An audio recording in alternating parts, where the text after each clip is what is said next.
Stotlar Herrin Cemetery, the first one on the Herrin Prairie area, and its relevance to us and why it's important. The very first settlers that came into this area, starting around 1816, that settled around here, are buried there. And we're going to do this kind of in increments. Kenneth Weber is going to start our program off.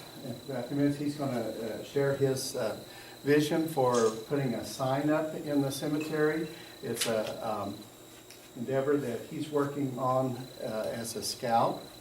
And then after that, Sam Stotlar is going to talk about some of the Stotlars that are there and how that's important to their family. And then after that, we'll do a little bit of mention of the herons and the herrings, the dillards, and some of the other early settlers that are here in the cemetery. And it'll be kind of, after that, just kind of like an open floor and everybody share. So first, I'm going to bring Cheryl up to do a tap dance.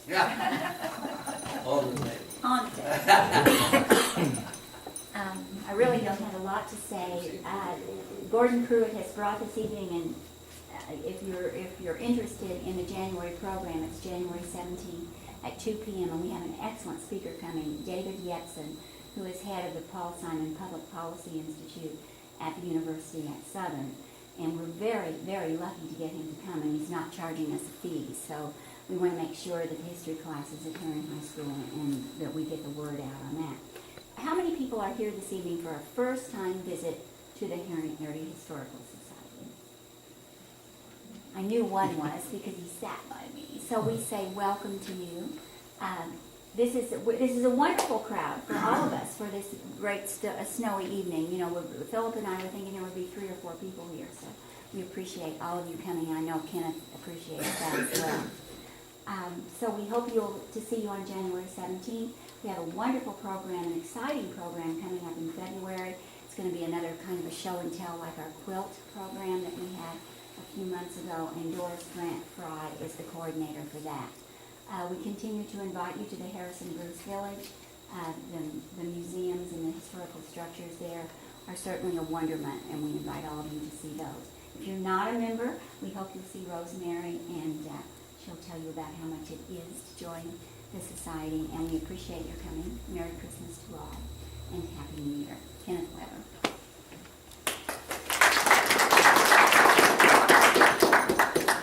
Hello, I'm Kenneth Weber, and I'm working at the Stotlar Cemetery on my Eagle Scout project. I am from Troop 7085 at the Catholic Church, OLMC in Herrin.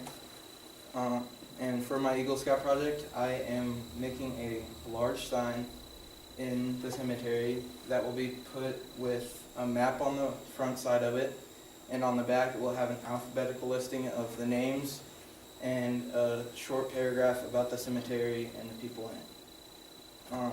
I'm working with the Herrin Area Historical Society on this project, and they plan to do many more projects at the cemetery to make it look as nice as possible. One of the very first settlers of Herrin was Isaac Hearing, and he is buried in the cemetery that I am working on. There are many families in the cemetery. Some of the big ones that I know are the Herrins, the Harrisons, the Bruces, and the Stotlars. Some of the markers in this cemetery are broken. Some of them are leaning up against a tree, and a lot of them are not able to be read by visitors of the cemetery. As I said before, the sign will look like that. It'll have a big map on the front made out of like little plastic plaques that will be engraved, and on the back there will be an alphabetical listing and the narrative that will show about the cemetery. Some materials I'm using is wood that is treated from Southside lumber. I'm using the plastic plaques that I said from Egypt Trophy that will be engraved. And I plan to maybe use enclosed bulletin board to help keep the plaques and the stuff on the back from weathering as much, and to help keep it more safe with a lockable.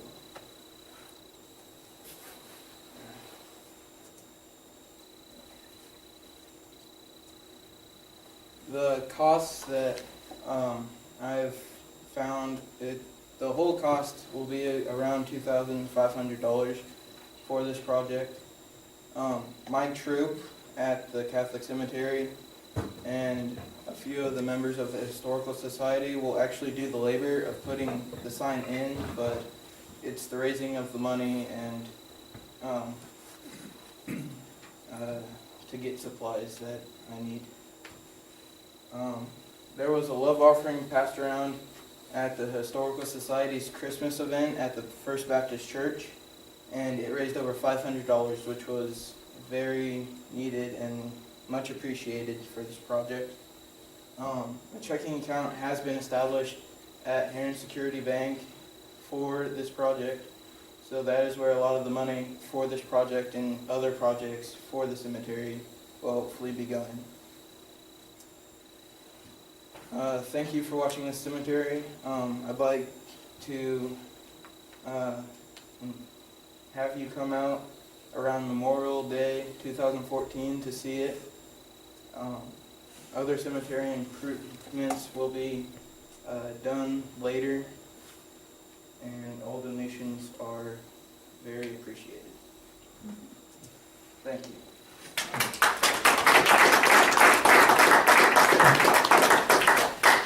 You might mention to friends or anyone be interested that the account at the Herrin Security Bank can be added into it anytime by anyone just walking through. Just go up to the counter and say it's for the Herrin Area Historical Society Stotlar Herrin Cemetery Fund.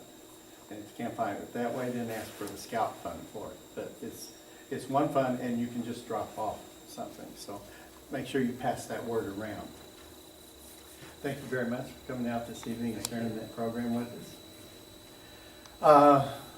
Next, I'm going to ask Sam Stotlar to come up and give a little preface about the cemetery and explain what he's brought here.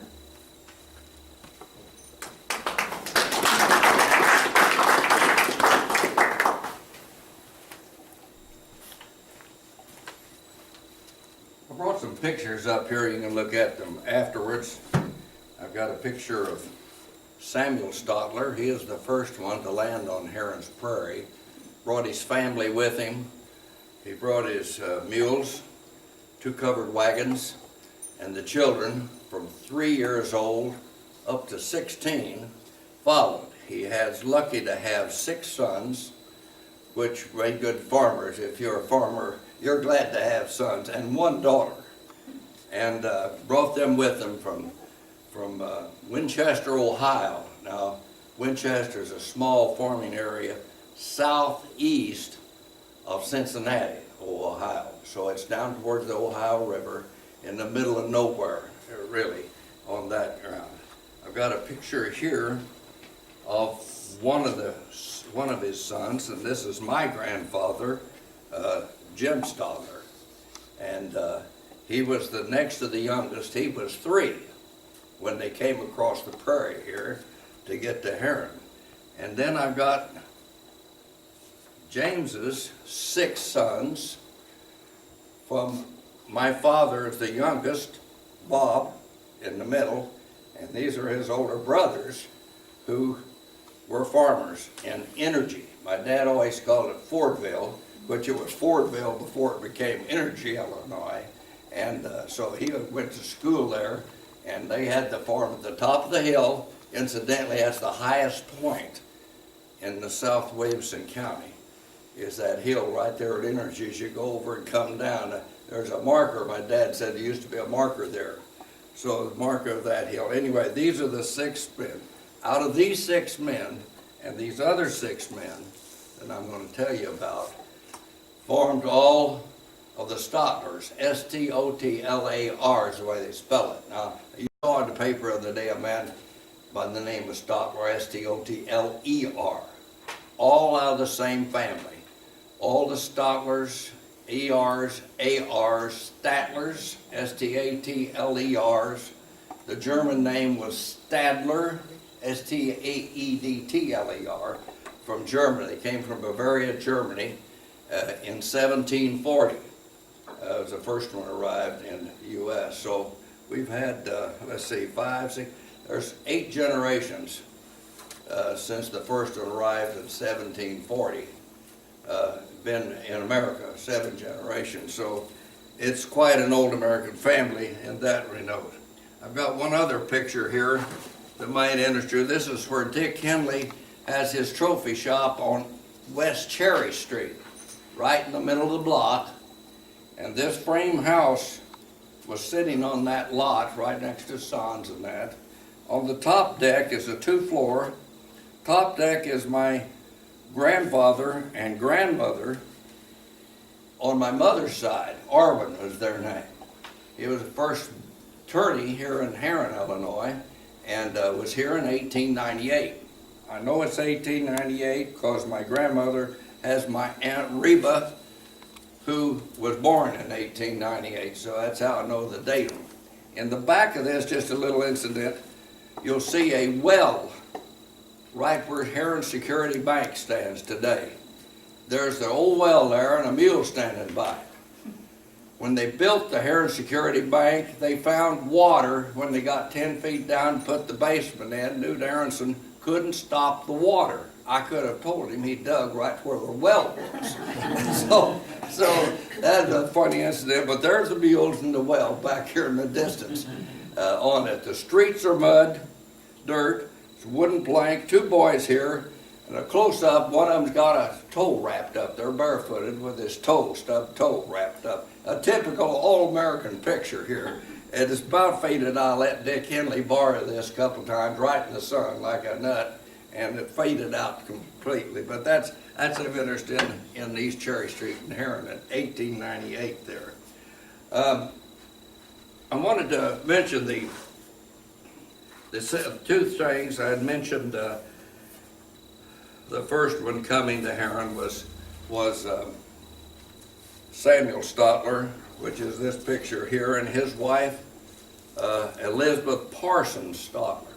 Now that name Parsons sounds familiar in Herrin and the Oldsmobile Agency, and they are relatives because she was a Parsons, and they are direct distant relatives other than directly through here. So those of you who know the Parson family is a relationship here. And this is Samuel Stotlar, who I was named after. And incidentally, I'm the only other Samuel Stotlar. So it can't get too confusing with all the Stotlars around. The cemetery, when we got here, the family got there in 1856, stopped at David Herrin's house. And he sold the land to them. There's 120 acres in that piece of ground.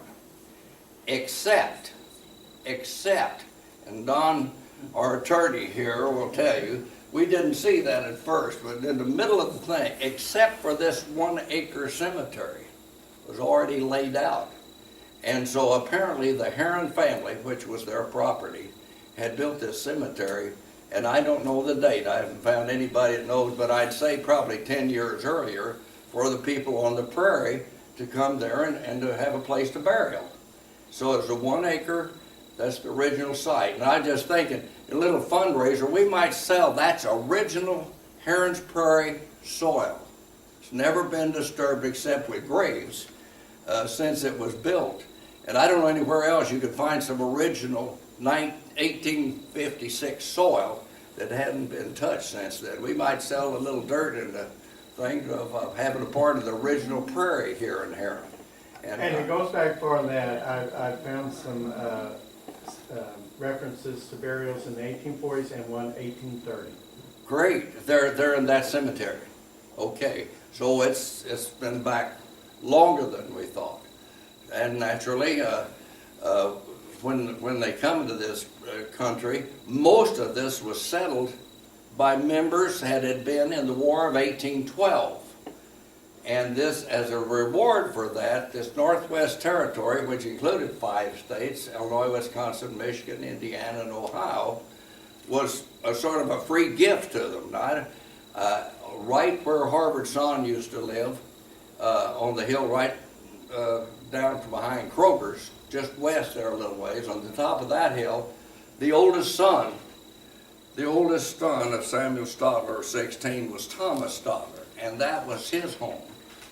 After the Civil War, he was in the Civil War and got shot up at the Battle of Shiloh, about shot an arm off. And he came back and didn't go back to the war after that. But that's where he settled. And that ground there, both Cane Acres and Melody Acres, which goes back over to where the Water Tower Road is there, was his farm. And on that farm, down the it went from 16th Street over to 22nd Street, and from the Tower Road out there down to Hemlock Street. And Hemlock Street ran right into Hemlock Mines, which they sunk in about 1910. Somewhere in that range, they sunk the mine there. I helped fill that in when they did Cane Acres. My brother and I bought the back half of that after they had started it there, and me and Johnny Vander went over there with a bulldozer and took the old Herrin electric plant they had out there with 2 big generators sitting out just west of it, tore out that big concrete thing, was about this big, and filled the hole there. When you go down 17th Street, see a little dip there? That's the shaft right there. They used to left them open. When I'd always said, when the mines left southern Illinois, they got the coal mine and we got the shaft. That's the way they did it. Didn't even put a fence around it. Okay, quickly moving on here.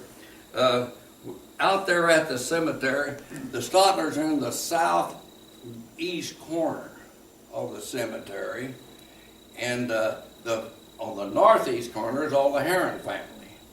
And then we have the Harrison family on the northeast corner.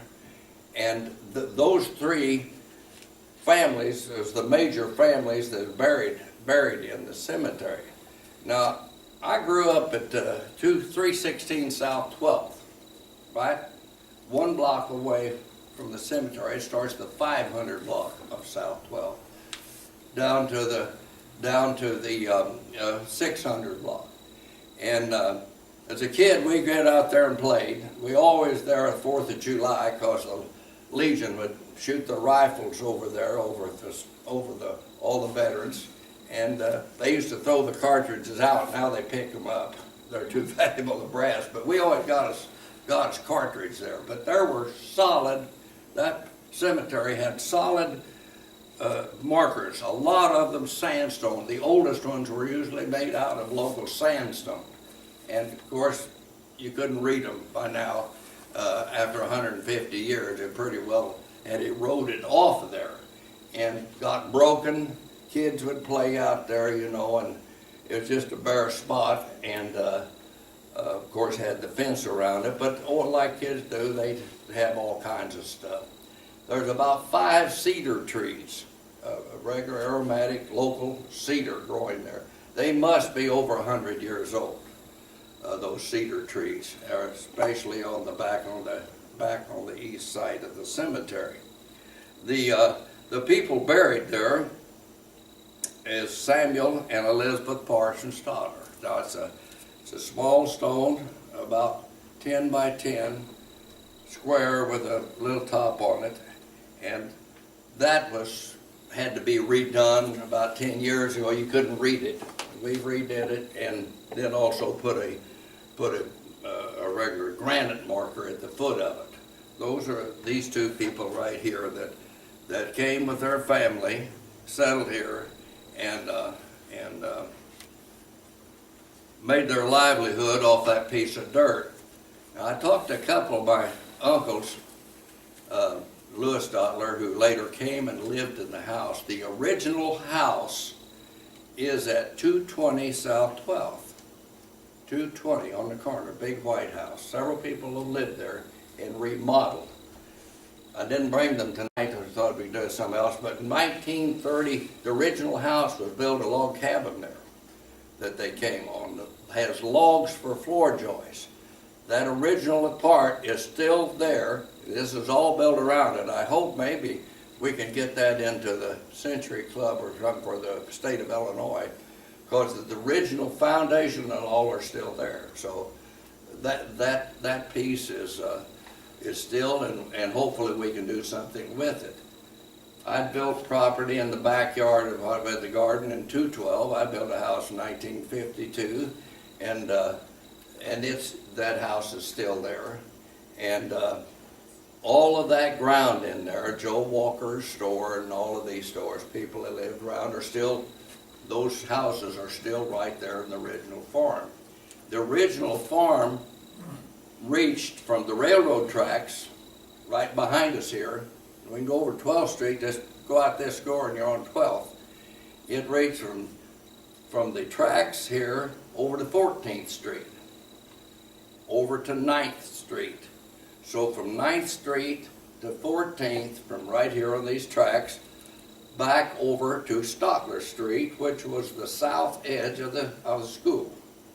And 14th Street runs right over, and the school was split.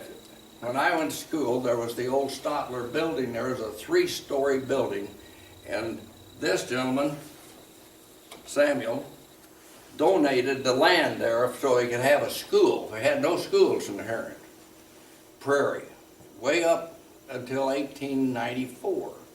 And so he was responsible for getting schools started in this community. So he donated an acre or two right at that corner. The big old 3-story brick building was built in 1903 and served as a grade school and a high school. Two or three of my uncles and aunts graduated over there in high school. And we built it in 1912. Of course, the high school out here we have now, and then it's been remodeled again.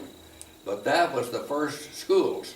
Incidentally, this Thomas, the oldest one that has the land out here, I said Cane Acres, his oldest son was called Ed Stotlar.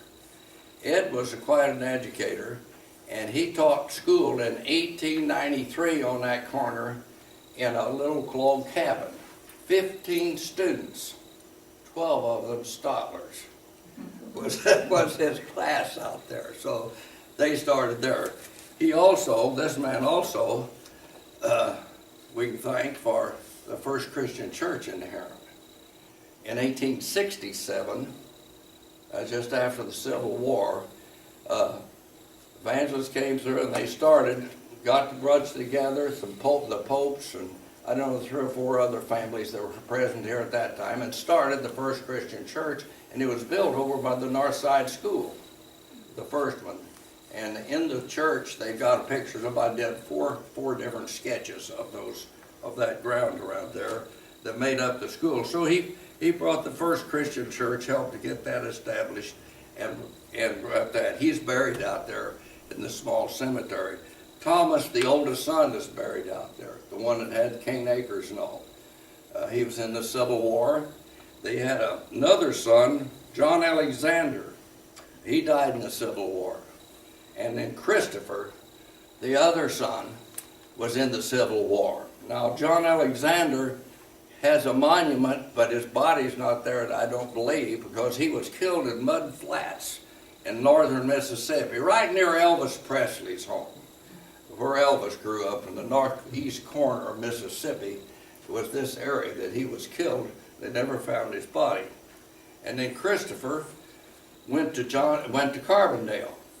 The Stotlars in Carbondale over there started from him. He left Herrin and went over to Carbondale, taught in the university. He was an educator too, and grew a family up over there, all those Stotlars. So we've got Stotlars out of this bunch of boys in Williamson, Franklin, Jackson, and Perry.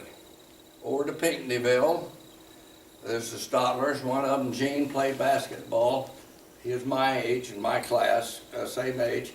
He played basketball and football both over at SIU in 1946. And Joe, his father, lived in this house down here, right by the farm, was born and reared on 12th Street. And he's a pharmacist and has Stotlar drugs there. They had two boys that are doctors.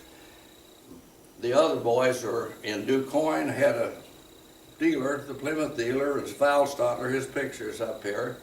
Then in Franklin County, we had two boys that are not buried there, but some of them are related there, started the Stotlar Herrin Lumber Company, which at one time had 12 yards. And they're pictured here, these 6 boys are scattered. Fred is the oldest, he's in Marion. Harry lives in Franklin County. He lived at Benton, ran 3 banks and 2 lumber yards over there. So he was very active in Franklin County. And the other one here is Lynn is his name. He's the only one that left Southern Illinois. He left and went to California and moved out there as a young man and left. And Kent, he is from Benton. Kent Stotlar has a bunch of kids born by him. He had 1 son, and out of that 1 son, there's about 5 kids. One of them's the golfer. Got 2 good golfers up at Mount Vernon at the golf course up there, main golf course out by the airport. He's the pro up there. But Kent went to school to Yale University and graduated. I don't know how he got there. The rest of them didn't go to college. But he got to Yale. Apparently the big brothers helped him out. Came back Southern Illinois, 1916. The Chrysler agency came along. No cars in this part of the country. He bought the first Chrysler agency up there, first one to Southern Illinois, and started in the car business, never did any law business at all. He stayed in the car business, so he was happy with that. And Val did agency over at DuQuoin, like I said, and the middle one's my dad. He worked at Stotlar Herrin Lumber Company, where it sits on the bank of Herrin parking lot, was where it is, and we got pictures of that, all of that. And later up on North Park, 420, started the Bob Stotlar Building Center in 1928. Guess what happened in 29? Bad times. 10, 11 straight years of depression in Southern Illinois. I don't know how he made it, I really don't. But from that, then we opened the yard over in Marion, which I opened in '63. So I give you a quick run of the Stotlar families in this immediate area. They were all very active. I'll say one thing, they're all hard workers. And they were successful in all this area, stayed in Southern Illinois. You know, most people leave this place. During the Depression, we lost half of our population. But they stayed and fought it out for that thing. Out there also, you'll have buried William. All of you know where Mary's Restaurant is down there. He built that house and the one next to it. William Stotlar did. He's the 4th one on the list here. He had 1 girl. That girl's name was Ruby, and she married Paul Herrin, one of the Herrin family. They started the Stotlar Herrin Lumber Companies in 1902. And then next year, 2 or 3 of the cousins all jumped in and all got in the lumber business. Now, if you think just for a second, I'm going to get out of here because I'm talking too fast, too long for you. But just to give you a quick overlay, they got in the lumber business and you put a lumber yard where the coal mines were. Guess what? There were no roads here. There were no cars here. There were just railroads. Later came some few rails. If you want to hop a train, come to work, you could. But you had to live where the mine shaft went on. So every 3 miles we got a mine shaft or closer in all Southern Illinois. Every little town was a coal mine shaft. So you had to put the lumber yards where the coal shafts, so they built the house, they built the company houses. So they had at one time 12 coal companies, 12 lumber companies scattered all over this area because of that, to keep up with the housing thing. But Bill, this property right here, somehow, over on the other side of the tracks, he owned some lots there because his name, I looked on the deed and the abstract, and his name owned this lot at one time, right there on Cherry Street. So he stayed in the area and worked in that. And like in Mary's, I think they've got a picture of them when they originally lived there. James, my grandfather, always lived from the old original house over in Energy. So he are over at Energy over there, or Fordville, as my dad called it. And he was a farmer and a stock trader. He stayed in the stock business. So he didn't get in the other business. He served on school board for 25 years here in Herrin, and still back into education. And then Hiram was the youngest of the boys. He lived on the old property all his life, the original house. And he stayed on that farm. They had a big barn behind it there. They used to run a livery stable. You know, you were in a horse at that time. So he ran that part of the thing and had two boys, Louis Stotlar and Joel. Joe's the druggist here. He later became a druggist, opened a wholesale drugstore right across from the Christian church on the post office on the other side of the street there, and was in that business. Louis came back from Pinckneyville, 1939, brought a man over and redid that old house. And I said, I've got the old pictures, and they remodeled that old house, the original two-story. I used to slide down the banisters inside when I was 5 years old in that house, but changed it all over and moved in there. And as I said, several people's lived in it since then. So he is buried down there also. Hiram Stotlar is buried there.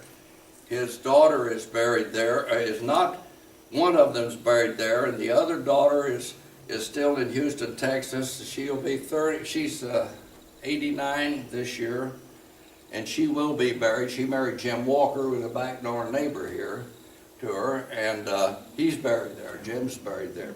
Jim Walker of the Walker Clothing Stores is there. So we've got several of these people are buried and several of them not. I have the pictures here, but those are the people that are buried that I know of out there. There was another name there I might have seen there, but I can't remember how it was related, but those are the Stotlars buried there. So my father-in-law are buried in Marion. Some of them went to Marion and over there. So that's the Stotlar group that's in that. I can fill you in on that.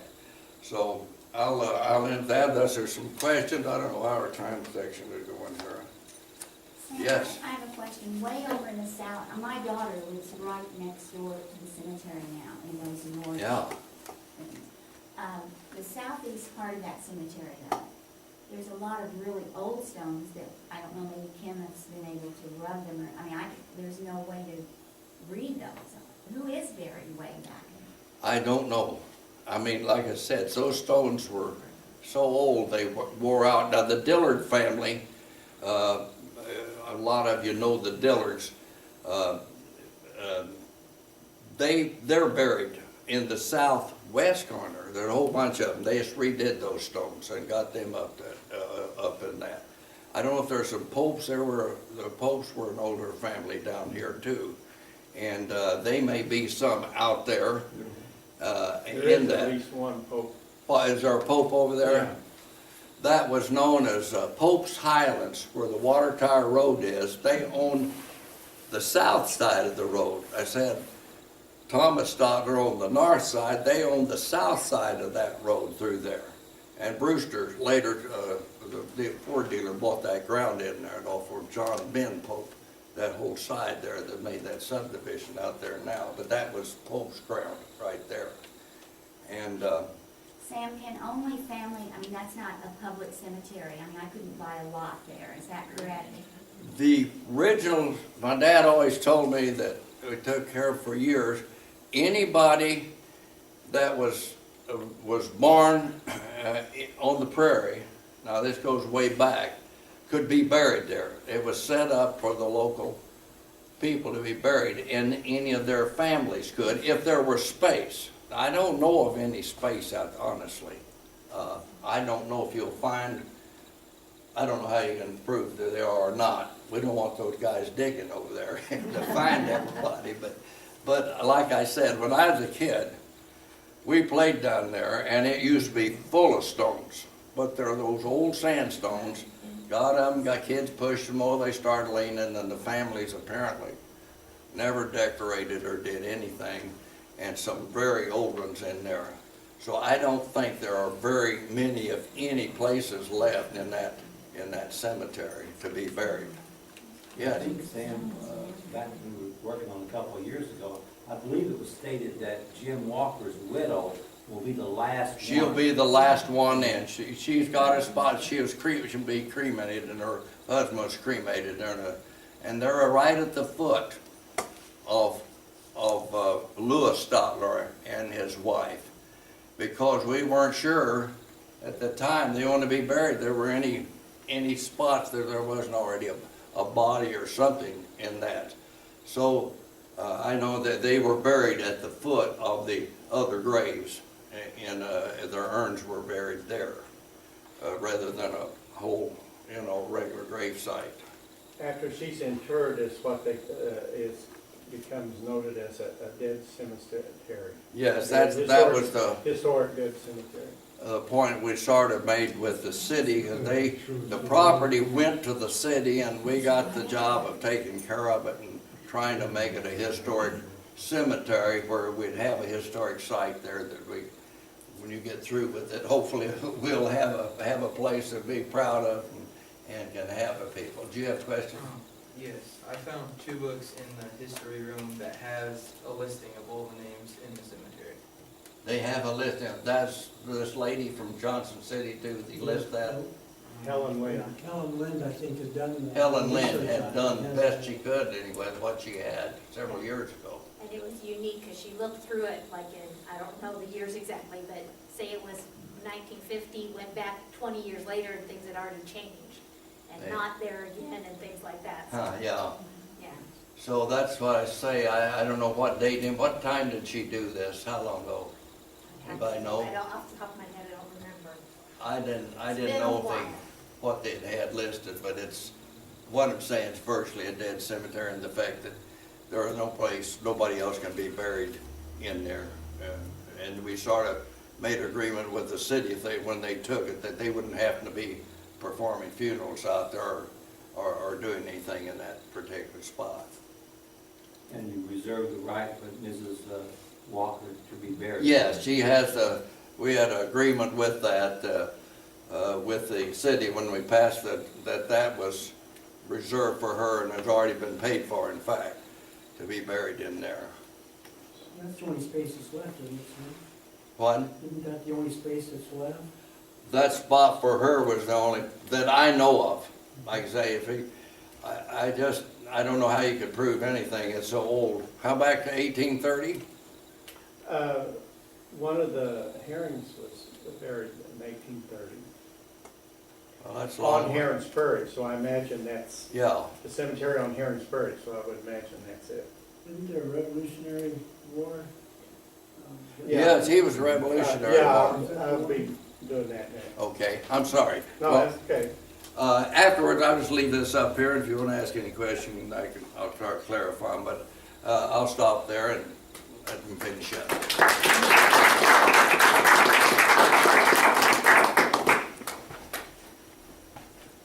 We wanted to also have something with the Herrin family, and we talked to the couple of people that's still here in the area, and it just happened that this was a bad day for both of them. One was out of town, the other one already had a commitment to do. So what we'll do is we'll just redo them at another time. But I will just make some brief mentions of what it will cover at that time. You were referring, One of the ladies up there at the front said that there was something up there for you. I've got it. Did you get it? Yeah. Okay, I was just gonna say, I just remembered she had said that. Go ahead. You had referred to 1812, the 1812 veteran out there is Isaac Herring, and that's with a G. And he's often credited as being the first settler in the area. He had, it's kind of interesting because his wife and David Herrin's father, John Herrin's wife, both came from Ireland. So there's a lot of Irish in there. Both of their wives were born in Ireland, whereas both of those men had been born in the U.S., out in the East. And Isaac Herrin came from North Carolina. He was in South Carolina for a little while, and that's when he married his wife, and then her last name was Cannon. But anyway, he was in the Black Hawk War, but he'd been in the War of 1812, and that was why he came out in this area. And he was given some land, because a lot of people who were in the 1812 war were given some war land out here. Just like David Herrin, who was given a 600-acre block, and then you said the Stotlars bought 120 out of that. But whenever we talk about that, the town became Herrin, and that's because the Herring and Herrin married in. David Herrin married Isaac Herring's oldest daughter, Sarah. She had been born about 1792. And it's interesting because another Herring, James Herring, had married a Herrin also. And we have a Herrin that married a Herring. So they kind of blended in together, and it became Herrin. But they're buried out there in that cemetery, and that's what makes it so important to us all right now. What we want to point out is these are the founding fathers of the area, along with the Dillards and the Popes and the Herrins and the Harrisons and whatnot. David Herrin then, of course, married Delilah.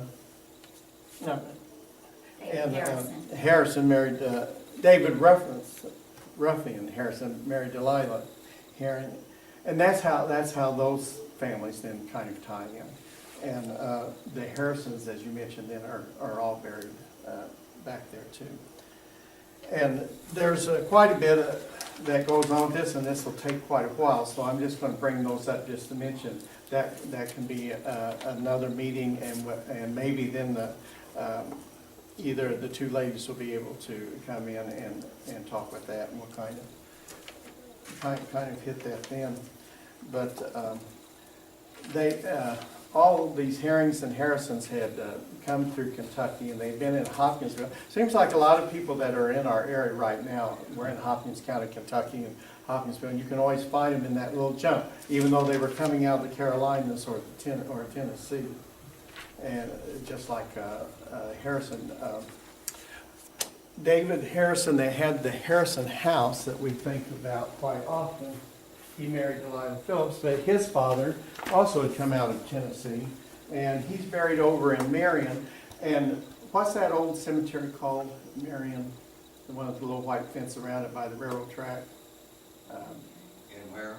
Marion, the old cemetery. Oh, I should know that.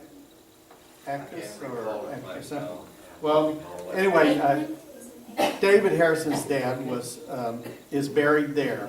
He had come to the area, and he had a sawmill south of Marion, or water mill there.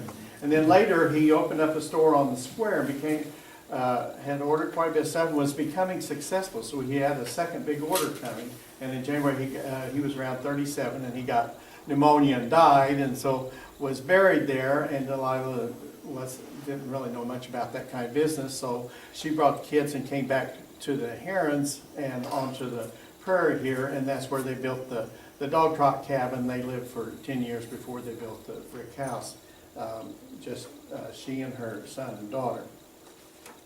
But we'll talk about all those, and probably be best just catch the Harrisons up with the Herrin family, and we'll save that for another time, and that way everybody can get over here and have some cookies and some hot chocolate. If you're a coffee drinker, we've got some a 3-in-1 coffee over here that I just brought back from Vietnam 3 weeks ago. So if you'd like to try some of it. The Mathises made the cookies, the homemade cookies. We got plenty of tea. And we also have, some things under a tree. Let's see. I guess maybe the best way to do this is just start on the end. Actually, I thought we were going to have a lot more women in, so you may want to take something home. But what did we call that the last time, where somebody gets something and then you have to show it and then the next one gets it, and if you want to steal it, you can. I don't know what's that. Why don't we just grab some, and we each have one and have a cookie? Okay, well, we can do that too. Right. I was trying to help you guys out. Okay, well, let's just start. We'll start right here with Miss Jane, and just roll, everybody go by. No fair peeking, you just pick up something and go back to your seat. And then we'll go to the next one, the next one. Yeah. And let's do it quickly, and then that way we can eat. And Merry Christmas to all from the Herrin Historical Society.